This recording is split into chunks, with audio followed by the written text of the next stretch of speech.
اہل سرسار کی ایک قوم سبا جس پر ملکہ بلقیس کی حکومت تھی اور وہ قوم سورج پرست تھی۔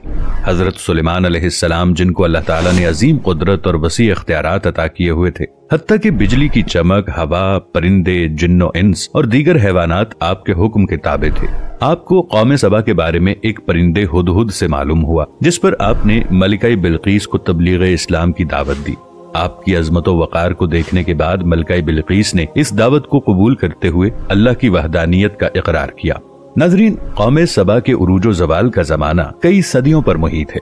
اس کا ذکر قرآن پاک میں بھی آیا ہے۔ اس میں سلیمان اور داؤد علیہ السلام کی زندگی پر بھی بحث کی گئی ہے۔ اگر اس کا مزید مطالعہ کیا جائے تو معلوم ہوتا ہے کہ سبائی سامی لوگ تھے جو کسی نامعلوم تاریخ میں جنوب عرب میں بسے جو یمن کا علاقہ کہلاتا ہے۔ اس کی کھدائی سے یہ پتہ چلا کہ سبائی تہذیب کا آغاز 10ویں اور 12ویں صدی قبل مسیح میں ہوا تھا۔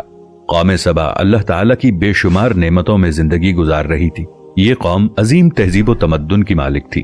حضرت داؤد اور حضرت سلیمان علیہ السلام کی باعظمت حکومتوں کے بعد ان کی حکومت زبان زد خاص و عام تھی۔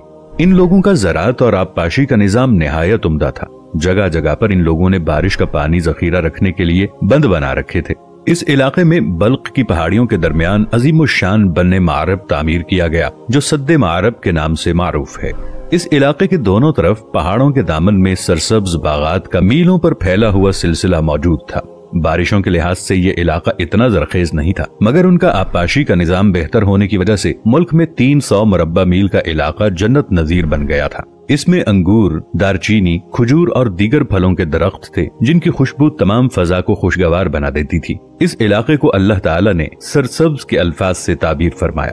جب اس قوم نے اپنی خوشحالی اور دنیا کی دل فریبیوں میں مست ہو کر اپنے خالق حقیقی کو یکسر بھلا دیا تو اللہ تعالیٰ نے ان کی طرف وقتاً فوقتاً 13 انبیاء مبعوث فرمائے، اور ہر پرمست قوم کی طرح انہوں نے یہی سمجھا کہ ان کی معاشی اور زرعی ترقی کی وجہ ان کی ذہانت اور محنت ہے، اس میں اللہ تعالیٰ کے انعامات کا کیا تعلق؟ لہٰذا انہوں نے انبیاء کی دعوت کو رد کر دیا۔ سورۃ النحل آیت 112 اور 113 میں ارشاد ہوتا ہے، اللہ تعالیٰ نے اس قریے کی مثال بھی بیان کی ہے جو محفوظ اور مطمئن تھا، جس کا رزق ہر طرف سے باقاعدہ آ رہا تھا، لیکن اس قریے کے رہنے والوں نے اللہ تعالیٰ کی نعمتوں کا انکار کیا تو خدا نے انہیں بھوک اور پیاس کا مزہ چکھایا، صرف ان کے ان اعمال کی بنا پر کہ جو وہ انجام دے رہے تھے، اور یقیناً ان کے پاس رسول آیا اور انہوں نے ان کی تردید کر دی تو ان تک عذاب پہنچا کہ وہ سب ظلم کرنے والے تھے۔ قوم سبا کی بربادی کی وجہ ان کی نااہلی اور ناشکری تھی۔ بے شک میرا رب بہت کریم اور رحیم ہے جو نعمتیں دے کر اور لے کر بھی آزماتا ہے۔